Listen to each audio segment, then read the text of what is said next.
Students, question number 15 solid state का question number 15 exercise question number 15 आपके लिए homework है।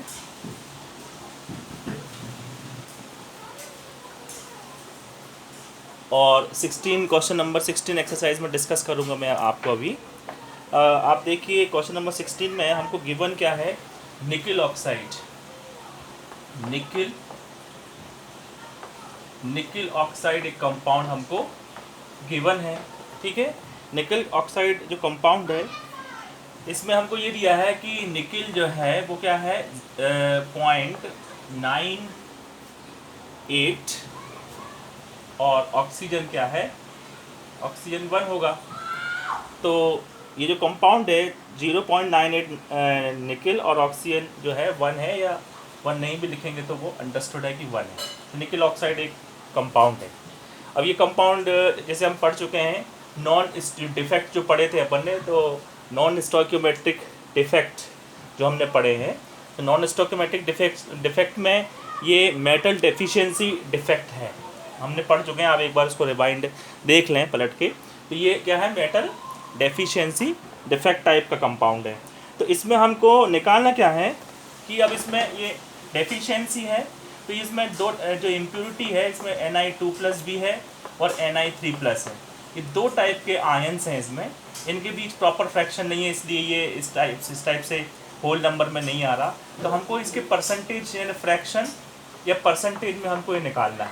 ये हमारा क्वेश्चन है, समझ में आया। निकिल ऑक्साइड में निकिल 2+ कितने परसेंट है और निकिल 3+ कितने परसेंट है, ठीक है। तो ये निकालना है, और इन रिस्पेक्ट टू ऑक्सीजन ये हमको पता करना है, ठीक है।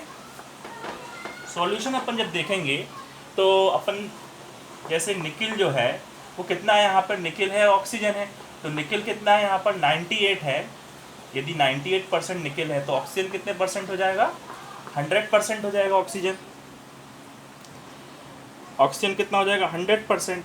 तो यदि निकिल 2+ को देखें अपन, निकिल 2+ और निकिल 3+ में अपन यदि कंपेयर करें, ये तो 100 है ऑक्सीजन, निकिल 98 है। अब 98 में निकिल कौन सा है, Ni2+ कितना है, Ni3+ कितना है, आउट ऑफ 98 ये अपन को पता करना है। तो यदि Ni2+ अपन मान लेते हैं x है, ठीक है। तो Ni3+ कितना हो जाएगा कि 98 माइनस x, इसमें से 98 में से आपने x माइनस किया तो कितना बचा, वो बचा Ni3+। क्लियर हुआ इतना।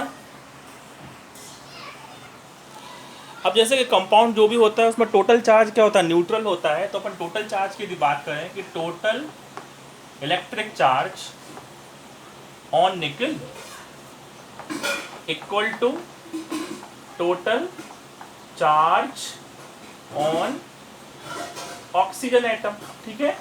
निकिल एटम पे जितना चार्ज है उतना ही ऑक्सीजन एटम पे चार्ज होना चाहिए। तो Ni2+ पे, अब निकिल तो दो टाइप का है, Ni2+ भी है और Ni3+ है। तो दोनों का जो जितना भी चार्ज है that should be equal to charge on oxygen 2-, total charge on oxygen 2-। मतलब जितना इसका चार्ज इलेक्ट्रिक चार्ज होगा निकिल और 2+ और निकिल 3+ का, उतना ही टोटल चार्ज होना चाहिए ऑक्सीजन 2- का। क्लियर हुआ। अब निकिल 2+ है तो प्लस चार्ज कितने हैं, 2 हैं, तो 2 कर दिया अपन ने, ठीक है। और निकिल को हमने क्या माना, Ni2+ को क्या माना, x माना। तो Ni2 × x, 2 क्यों किया, क्योंकि 2 चार्ज हैं। Ni2+ को हमने x माना, तो x के ऊपर कितने मल्टीप्लाइड बाय 2, क्योंकि 2 चार्ज प्लस हैं, प्लस निकिल के ऊपर कितने चार्ज हैं, एक निकिल के ऊपर 3 कर दिया। और Ni3+ को हमने क्या माना, Ni3+ को हमने क्या माना, 98 माइनस x। क्लियर हुआ, इक्वल टू 2 हो गया। ऑक्सीजन के ऊपर 2- चार्ज और मल्टीप्लाइड बाय ऑक्सीजन कितना था, 100 था, ठीक है ना। क्लियर हो गया इतना। तो अब ये हो जाएगा 2x प्लस 8 3 से 24, 294 माइनस 3x इक्वल टू 200 हो गया। क्लियर हुआ। अब 3 + 294 294 माइनस ये 200 इस तरफ आएगा तो हो जाएगा 200 इक्वल टू 3x इस साइड जाएगा तो प्लस 3x हो जाएगा और प्लस 2x इस साइड जाएगा तो माइनस 2x हो जाएगा। ठीक है, ये जाएगा 94 इक्वल टू x। तो x की वैल्यू कितनी आ गई 94 और हमने माना था Ni2 प्लस को x, तो Ni2 प्लस कितना हो जाएगा, Ni2 प्लस को हमने x माना 94 इक्वल टू x और Ni3 प्लस क्या था, Ni3 प्लस क्या था, Ni3 प्लस क्या था 98 माइनस x था। तो 98 में से ये x माइनस कर दिया, मतलब 94 माइनस कर दिया तो कितना हो गया, Ni3 प्लस कितना आया 4%, कितना आया Ni3 प्लस यदि 4% आ जाएगा तो Ni2 प्लस कितना बचा, 400 में से 4 माइनस किए 96%। तो Ni2 प्लस कितना आया 96% और Ni3 प्लस कितना आया 4% आ गया, ये आंसर आ गया। ठीक है ना। इसके बाद नेक्स्ट क्वेश्चन 17 और 18 दोनों आपको होमवर्क है।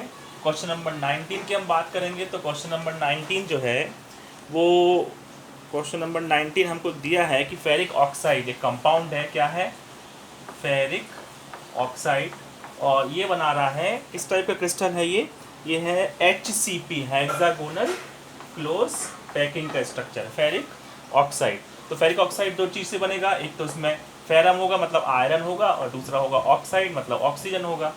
तो ये HCP यदि ऑक्टाहेड्रल क्रिस्टल है तो ये 1 नंबर ऑफ वॉइड्स कैटायन है, ये एनायन में प्लस चार्ज है, तो प्लस चार्ज के यदि वॉइड है 1 है तो 1-1 रेशो इसमें नॉर्मली होगा। ठीक है, मगर गिवन ये कंडीशन है कि ऑक्सीजन जो है यदि ऑक्टाहेड्रल वॉइड है तो ऑक्टाहेड्रल तो होगा ही, HCP है तो यदि ये एनायंस हैं यदि 1 है तो नंबर ऑफ इसकी जो वॉइड क्रिएट होंगे ऑक्टाहेड्रल वॉइड। तो इसमें क्वेश्चन में ये दिया है कि यदि ये 3 है, 3 और 2 है ना, मतलब 2/3 ऑफ ऑक्टाहेड्रल वॉइड। क्वेश्चन में दिया हुआ है कि नंबर ऑफ वॉइड जितने, मतलब कैटायंस वॉइड में क्या आते हैं, कैटायंस आते हैं, तो ये जो कैटायन है वो एनायन की तुलना में 2/3 जो पार्ट है कैटायन का वो उसमें एकोमोडेट होता है वॉइड्स में। ठीक है, मतलब ये दिया हुआ है क्वेश्चन में कि 2/3 ऑफ ऑक्टाहेड्रल वॉइड, तो 2/3 रेशियो 1 हो जाएगा, मतलब क्या हो जाएगा 2:3, मतलब आयरन यदि 2 है और ऑक्सीजन 3 है तो हमारा कंपाउंड का फॉर्मूला क्या हो जाएगा Fe2, आयरन के लिए 2 और ऑक्सीजन के लिए 3। ये आंसर आ गया अपना, क्लियर हो गया।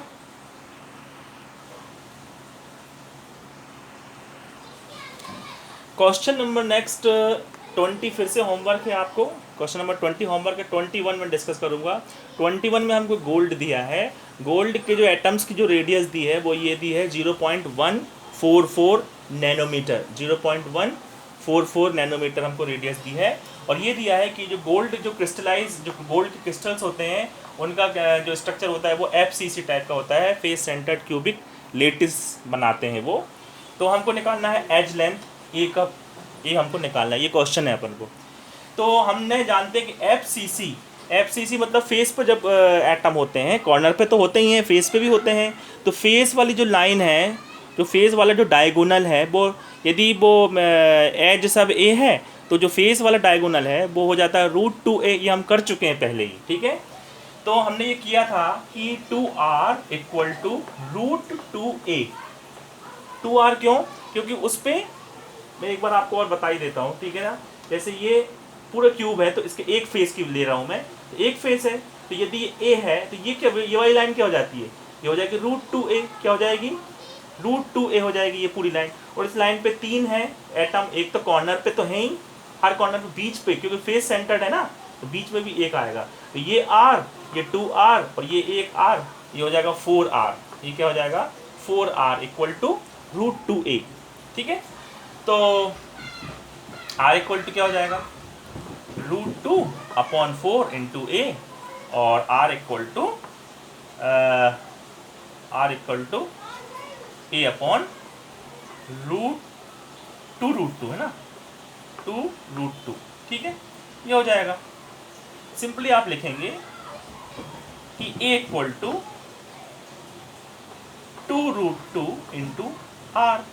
ये हम डायरेक्ट फार्मूला ये भी लिख सकते हैं, ये लिखने की जरूरत नहीं है। a equal to 2√2 into R यदि आपको याद है तो सिंपली वो क्या करना है, a इक्वल टू 2 और √2 की वैल्यू कितनी है 1.44 √2 की वैल्यू होती है, और मल्टीप्लाइड बाय आर की वैल्यू ये गिवन है क्वेश्चन में 0.144 नैनोमीटर। तो आंसर ए जो है वो नैनोमीटर में ही आ जाएगा, आंसर आ जाएगा 0.407 नैनोमीटर, ये आंसर आ जाएगा। क्लियर हो गया।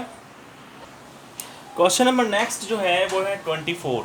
क्वेश्चन नंबर नेक्स्ट 24 है, 22 और 23 होमवर्क है। क्वेश्चन नंबर नेक्स्ट जो है 24 है। इसमें गिवन क्या है, एल्यूमिनियम एक एलिमेंट दिया है, और एल्यूमिनियम किस टाइप का क्रिस्टल है, CCP, HCP और FCC, ठीक है, ये तीनों इक्विवेलेंट हैं। तो CCP जो हो गया, CCP, और इसमें रेडियस कितना दिया है एटम का 125 पिकोमीटर, हमको निकालना है एज लेंथ निकालना है, और हमको ये निकालना है कि नंबर ऑफ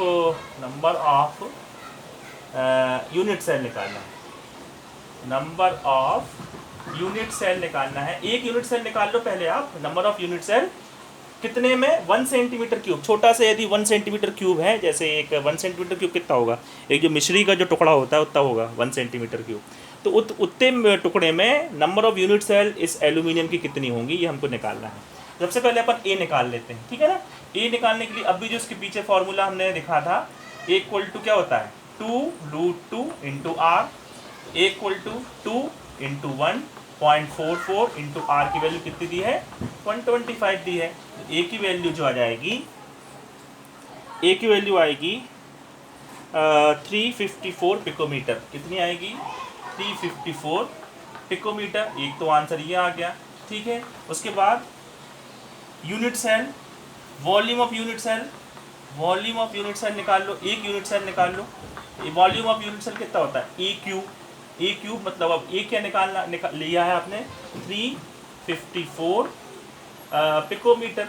अब पिकोमीटर को क्या करते हैं अपन सेंटीमीटर में कन्वर्ट कर लेते हैं। क्यों कर लेते हैं, क्योंकि हमको यहाँ पर सेंटीमीटर दिया हुआ है यूनिट सेल, एक यूनिट सेल का सेंटीमीटर क्यूब दिया हुआ है यहाँ यूनिट, तो अपन सेंटीमीटर में कन्वर्ट कर लेते हैं। पिकोमीटर पूछता मीटर में कन्वर्ट करते तो 10⁻⁻12 करते, सेंटीमीटर में करना है तो 10⁻⁻10 कर दिया, और whole to the power Q कर दिया। क्यों कर दिया क्यू, क्योंकि यहाँ क्यू है। तो ये हो जाएगा ए क्यू की वैल्यू जो आएगी वो आएगी 4.44 इंटू 10⁻⁻23, 4.44 इंटू 10⁻⁻23 सेंटीमीटर क्यूब। अब ये सेंटीमीटर में कन्वर्ट कर दिया अपन ने, कितना आ जाएगा सेंटीमीटर क्यूब आ जाएगा। तो इसके बाद देखो आप, नंबर ऑफ यूनिट सेल निकालना है। Number of unit cell in 1 centimetre cube equal to 1 centimetre cube में एक यूनिट सेल अभी अपन ने निकाला, एक यूनिट सेल का वॉल्यूम इतना होता है 4.44 10⁻⁻23। तो नंबर ऑफ यूनिट सेल आ जाएंगे 2.25 इंटू 10⁻22 यूनिट सेल्स आ जाएंगे। क्लियर हो गया। नेक्स्ट क्वेश्चन नंबर है 25। इसमें दिया है NaCl doped with 10⁻³ moles of strontium chloride, number of cation vacancy निकालना है अपन को, ठीक है। तो ये जो डिफेक्ट है ये वो इम्प्योरिटी वाला डिफेक्ट है कि जितना +2+ चार्ज हम डालेंगे ऐसे स्ट्रॉन्शियम का, उतने ही नंबर ऑफ Na+ क्रिएट होते जाएंगे। ये मैंने बता चुका हूँ पहले भी आपको। सॉल्यूशन में देखो, नंबर ऑफ स्ट्रॉन्शियम जितने होंगे उतने ही नंबर ऑफ कैटायन बनेंगे, ठीक है। तो नंबर ऑफ कैटायन वैकेंसी जितनी भी बनेंगी, नंबर ऑफ स्ट्रॉन्शियम क्लोराइड जितना होगा, यही वाला है, ठीक है, यही ऊपर वाली इक्वेशन है। तो नंबर ऑफ स्ट्रॉन्शियम की अपन को दिया हुआ है क्वेश्चन में 10⁻³ परसेंटेज दिया है, तो परसेंटेज को डिवाइडेड बाय 100 कर देंगे, तो 1 इंटू 10⁻⁻5 मोल्स आया है। अभी कितना आया है, मोल्स आया है, ठीक है। तो इस मोल को हम किस में कन्वर्ट करेंगे, नंबर ऑफ वैकेंसी में कन्वर्ट करेंगे। तो मोल को जब नंबर में कन्वर्ट करते हैं तो एवोगैड्रो नंबर से मल्टीप्लाई कर देते हैं। ये तो अपना मोल में आया था, mole into Avogadro number, 9th का फॉर्मूला है, 9th में पढ़ा था, mole into Avogadro number of atoms ion जो भी निकालना है वो आ जाते हैं। एवोगैड्रो नंबर से मल्टीप्लाई करेंगे तो हमारा आंसर आ जाएगा 6 इंटू 10⁻18। क्लियर हो गया। तो स्टूडेंट्स ये हमारा जो आप देख रहे हो कि ये मैंने क्वेश्चंस आपको दिए हुए हैं। ये जो क्वेश्चंस हैं ये 15 आपको होमवर्क क्या करना है, 15 करना है होमवर्क, 17 करना है, 18 करना है, 20 करना है, 22 करना है, 23 करना है और लास्ट क्वेश्चन नंबर 26 करना है।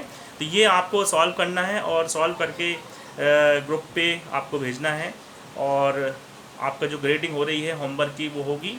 और उसके साथ आपका ये चैप्टर फिनिश हो गया है, अलोंग विद एक्सरसाइज कंप्लीट हो गया है चैप्टर नंबर 1। हम जल्दी ही इसका मैं टेस्ट आपको ग्रुप पे डाल दूंगा कि किस डेट को ये टेस्ट होगा, तो आप अच्छे से प्रिपेयर करिए ये चैप्टर। तो this chapter is finished and good luck for the test. Thank you.